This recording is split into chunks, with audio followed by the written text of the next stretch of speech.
Solgo es posiblemente uno de los pintores más famosos de Corea. Desde pequeño destacaba por su talento y su obsesión por mejorar era tal que dejaba de comer durante días para dibujar. Fueron tantas las horas de práctica que su habilidad se volvió insuperable, talento que le permitió el honor de pintar un mural en el templo de Gwangryong, el centro espiritual más importante del reino de Shilla. Su obra, un viejo pino de corteza agrietada y hojas resplandecientes, una reproducción tan exacta de la realidad que hasta las aves se chocaban contra el mural, queriendo posarse sobre el pino. El mural fue cuidado con esmero generación tras generación por los monjes del templo, pero el implacable paso del tiempo terminó por desgastarlo. Así que los monjes, alertados del inminente fin del mural, deciden restaurarlo tratando de que el resultado final sea un fiel retrato del original. Pero curiosamente, desde la restauración ningún ave intentó posarse de nuevo sobre el árbol, como si la magia de Solgo se esfumara del mural. La verdad era evidente, hasta para el pintor más experimentado resultaba imposible imitar la maravillosa y a su vez misteriosa habilidad de Solgo. Una historia breve, pero poderosa. No de gratis esta fábula se utiliza dentro de la cultura coreana para ilustrar el concepto del chi, esa energía vital que se supone impregna a todo ser vivo, y en este caso específicamente al arte a través del artista. Porque si los monjes lograron que el mural fuera casi idéntico al original, ningún ave quiso posarse de nuevo en él. ¿Acaso se está insinuando que por más que nos acerquemos a la perfección técnica hay un ingrediente misterioso que nunca se podrá copiar? Y sobre todo, si traemos esta anécdota al siglo XXI, nos estamos convirtiendo todos en monjes restauradores por culpa de la IA.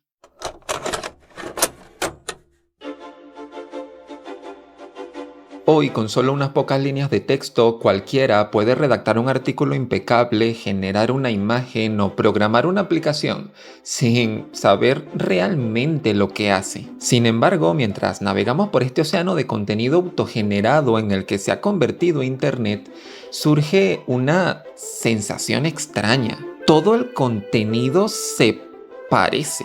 La forma de redactar, las ilustraciones, hasta la manera de editar un video parece estar convergiendo hacia un único estilo. Y es raro, como si la perfección que nos permite el uso de la inteligencia artificial está, en lugar de abriéndonos un mundo más creativo, haciendo un mundo más uniforme. Mientras la ciencia ficción nos advierte de un futuro donde la inteligencia artificial se revelará para destruirnos, y las noticias nos hablan de un mundo donde robots nos sustituirán en el trabajo, ahí oculta una pregunta mucho más existencial e íntima. ¿Puede un algoritmo matemático basado en la predicción estadística simular la creatividad humana? Cuando los monjes se dan cuenta que el mural se está desgastando, deciden actuar, deciden ponerse manos a la obra. Tienen las herramientas, dominan la técnica, son capaces de lograr que el mural quede casi idéntico. Y es que mira, hoy si abrimos ChatGPT y le escribimos un par de palabras, somos capaces, sin haber practicado absolutamente nada, de lograr una perfección técnica similar, de hacer un texto o una imagen como si fuéramos profesionales. Entrenada con millones de datos, la IA es capaz de identificar patrones y predecir con precisión matemática cómo se combinan los colores para entregarte el mejor pino. Y el resultado es creíble porque el dominio de la técnica es casi perfecta. Pero por más real que sea la imagen que es capaz de generar, seguramente ningún pájaro intentará posarse sobre ella. Por lo que la historia de Solgo nos está sugiriendo que nos estamos perdiendo una parte del proceso. Ese límite entre la creación humana y una vulgar copia. El 31 de agosto de 1998, Corea del Norte lanzó el Taepodong-1, un intento por poner en órbita su primer satélite artificial. Pero el lanzamiento fracasó y terminó precipitándose al mar cerca de Japón, lo que disparó las alarmas de la zona ante un inminente bombardeo en la isla. Durante esos días, el equipo de desarrollo de Zelda Majora's Mask se encontraba trabajando en el videojuego y comentaban sobre lo raro que se sentía llevar una vida normal mientras en las noticias se decía que era prácticamente inminente que en algún momento llovieran misiles. Este evento marcó por completo el desarrollo de Zelda y varias decisiones creativas se tomaron con el fin de transmitir cómo se sentían aquellos días. En otras palabras, su obra tenía intención. Cada color, cada sonido, cada cosa fue colocada en el lugar adecuado por alguien que quería comunicar, que quería transmitir algo. Pero si esa intención se sustituye por un software que estadísticamente determina que un pino tiene que ser verde porque sí, entonces no hay una intención. Ya no es un verde que denota que el árbol está sano, que sus hojas están húmedas, ya la corteza no está agrietada para venirnos a decir que el pino es un pino muy viejo, muy antiguo. Ya no hay nada de eso. El pino es como es, salió como salió porque estadísticamente es lo más probable.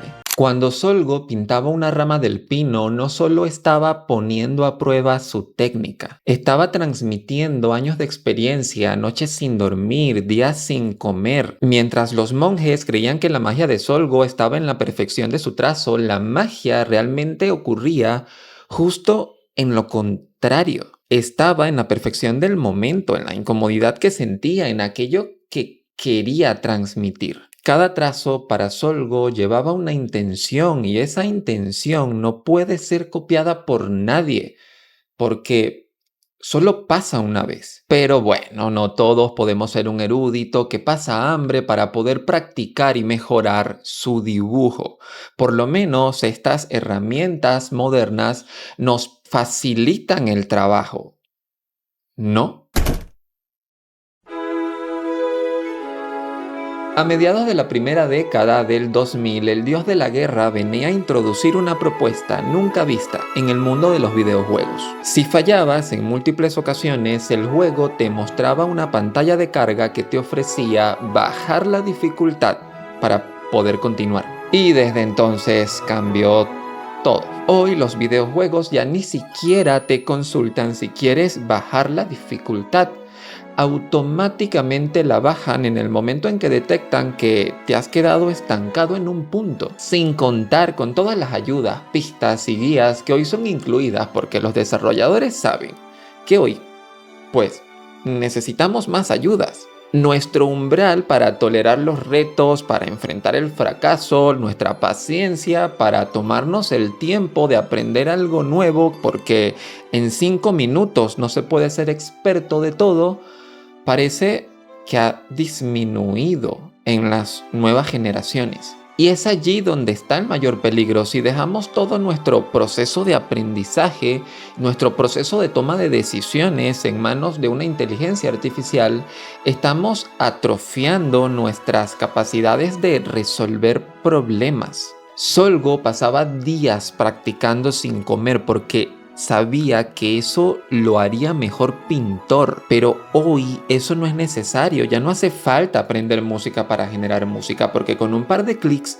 ya tienes la pista, ya tienes la letra, y si me apuras tienes también ya hasta el video. Y esto es increíble, tenemos en nuestras manos la herramienta de creación más poderosa que quizá hemos inventado en nuestra historia. Nos ahorra muchísimo esfuerzo y estoy encantado, pero es importante saber que es solo eso, una herramienta.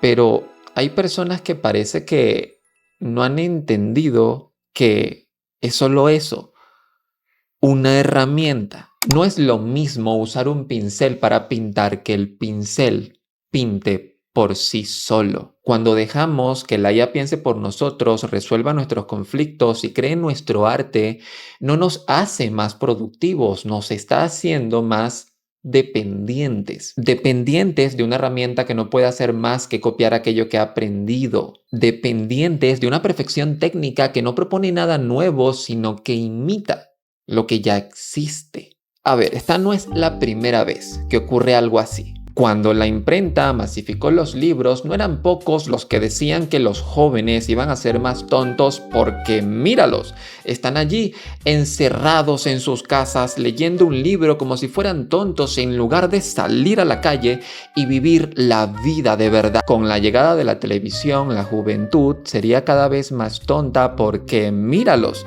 están allí encerrados en sus casas en lugar de salir a la calle para vivir la vida de verdad, o mejor aún, leer un libro. Y con los smartphones nuestros niños van a ser cada vez más tontos porque míralos, están allí encerrados en sus casas en lugar de salir a la calle a vivir una vida real, o por lo menos ver televisión, que en la televisión se supone que hay mejor contenido y no esos youtubers que manipulan y dicen tonterías, o mejor aún, leer un libro. La fábula de Solgo no va en contra de los restauradores ni condena el intento de los monjes por querer restaurar la obra. Hace hincapié en que las artes no van solo de la técnica, sino de la intención del autor, y esa intención implica que participes, que te involucres. El monje necesita de Solgo para tener algo que restaurar, así como la IA necesita de los humanos para tener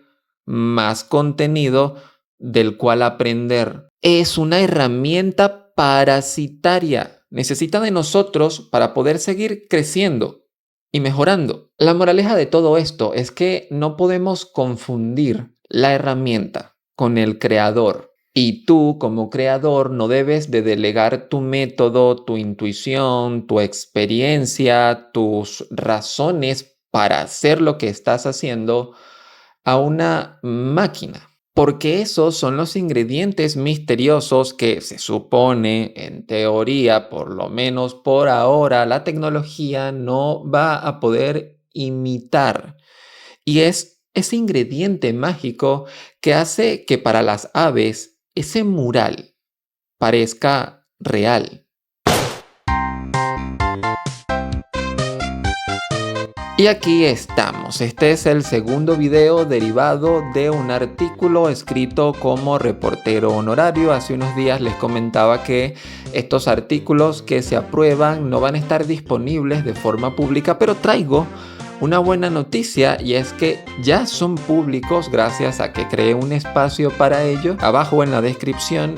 Y en el primer comentario, si es que no se me olvida, voy a estar colocando el enlace para aquellos que quieran leer estos artículos. Esto es una oportunidad para probar otros formatos. Este tipo de formato, de hecho, es un formato muy parecido a uno que llevaba hace meses. Me lleva un poquito más de trabajo porque es más editado, lleva un poco más de producción, pero disfruto bastante hacer este tipo de contenidos. También espero sus comentarios, a ver qué les parece, ya que la intención también con estos videos es complementar parte de la información o de lo que les quiero transmitir en el formato escrito, así que los espero por allá y por supuesto también los estoy leyendo en comentarios. Hasta pronto.